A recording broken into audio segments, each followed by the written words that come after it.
disappearance this year, just disappointment for Tom Brady in Super Bowl LII. Minneapolis, the New England Patriots equipment assistant checked the box and checked it again, flicking through each jersey, one by one. The man finished his count and closed the lid, satisfied. Tom Brady's Super Bowl jersey was not going to be stolen. Not this year. Not like last year. But, then again, everything felt different to last year. More, Eagles dethrone Tom Brady, Patriots for first Super Bowl title and stunner. More, Tom Brady and the Patriots squandered their Super Bowl shot versus Eagles. More, Gisele Bündchen comforts children with lesson after Patriots Super Bowl loss.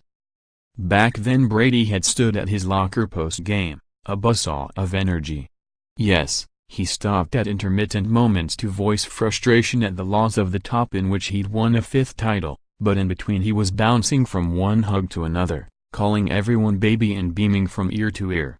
This time he sat at his small stall at US Bank Stadium after the Patriots' 41-33 defeat to the Philadelphia Eagles, rested his forearms on his knees, and stared at his feet. His jersey was placed in his equipment bag, not discarded but not carefully tended to either. His cleats were pulled off and were on top of the jersey. It was the sort of thing you'd do with an ugly t-shirt that you wear when you're low on clean clothes. You don't want it stolen, but it's not exactly a cherished possession either.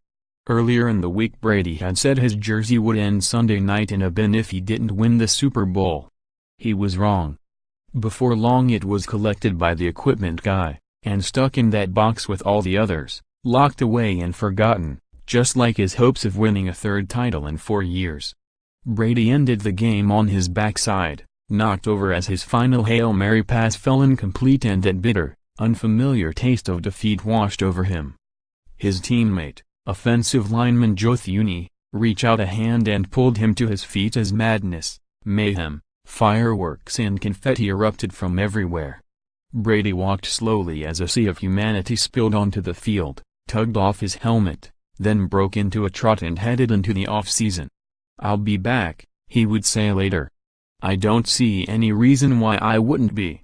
As the Eagles were hoisting the Lombardi Trophy he was by his locker and deep in conversation with Jack Easterby, the Patriots character coach who has become a personal friend. Easterby has a never-ending supply of positive snippets to offer and was whispering some of them in Brady's ear, the pair just a couple of inches apart. Brady nodded, told Easterby he appreciated him, and sighed. Brady didn't look angry like he does sometimes on the sidelines, nor distraught as he was in 2012 when the New York Giants beat him in Indianapolis. He looked spent, exhausted. He stood up once and then sat back down, then rose again. He was clad in a dark blue Patriots sports undershirt and his football pants and socks. He yanked on a hoodie and stopped briefly at the media podium outside. He didn't say much. There wasn't much to say. "It sucks," he said. "It's tough to lose these games. You play to win and sometimes you lose." Disappointed. The only time he showed emotion was when he got to see his family, his wife Gisele Bündchen and his 3 children. The 2 youngest kids had been crying, unused to seeing Daddy lose when it mattered, but his presence and smile soon quieted the tears. It was a private moment but there were people and cameras around. There always are if you're Tom Brady and you're in a football stadium. Brady is a celebrity, one of the most recognizable men in the country, and his actions are scrutinized over and over. It could be his choice of receiving target or even something as simple as a kiss he gave his son in his Facebook documentary series, which was ludicrously the subject of social media speculation about its appropriateness. Coincidence or not, this time he pulled his son close and gently kissed him on the cheek instead of the lips. On this night it was Tom versus time too, with him unable to mount a late fight back with a few ticks remaining when he got the ball back at the end. It was an unsatisfactory conclusion for a man who doesn't do consolation prizes. To him, coming second is the same as coming last.